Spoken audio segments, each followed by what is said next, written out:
pag-ibig, di na namalayang lumayo.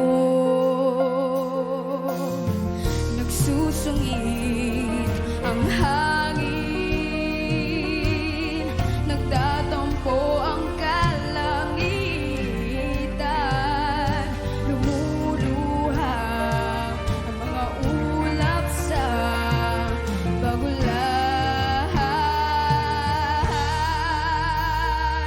Sa rumaragasang alon, ikaw ang salbabida, di ba, di ba?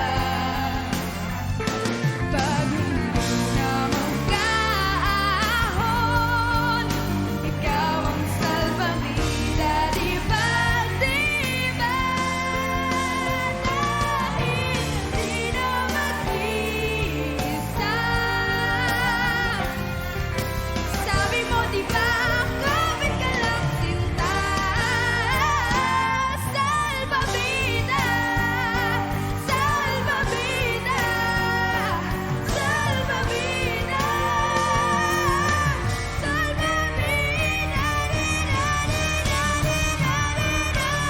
Sa rumaragasang alon, ikaw ang salbabida, di ba?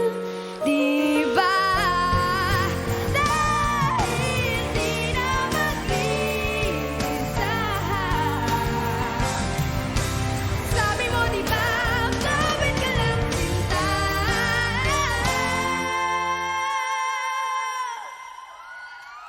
Salbabida, di da, da, di, da.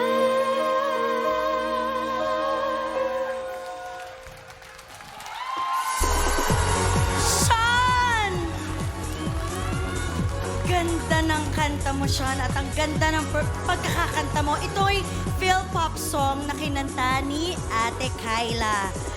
Ay, nako, napapanahon po ngayon ang salbabida talaga. At eto nga kaya, tanungin natin ang ating judges. Lumutang kaya ang performance mo sa kanila? Salbabida? Tanungin na natin, Ate Reg. Alam mo, lutang na lutang ang performance ni Sean. Bagamat hindi ako masyadong familiar with the song, nagustuhan ko pa rin yung performance. And natutuwa ako at masaya ako na napasali ka dito sa Grand Finals. Congratulations. Thank you po. Thank you, Ate Reg.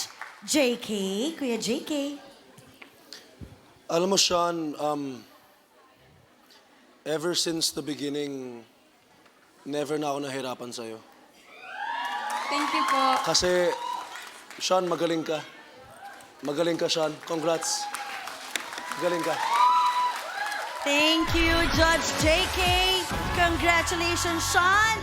Salamat, judges. At para naman sa ating viewers, kapag binuksan na po natin ang voting lines, just use your registered Google Mail account, scan the QR code na nakikita niyo po sa inyong screen, or log on to joynow.ph/idolkidsph at i-click niyo lang po ang picture ni Sean para iboto siya. Thank you, Sean. Thank you po. Ayan.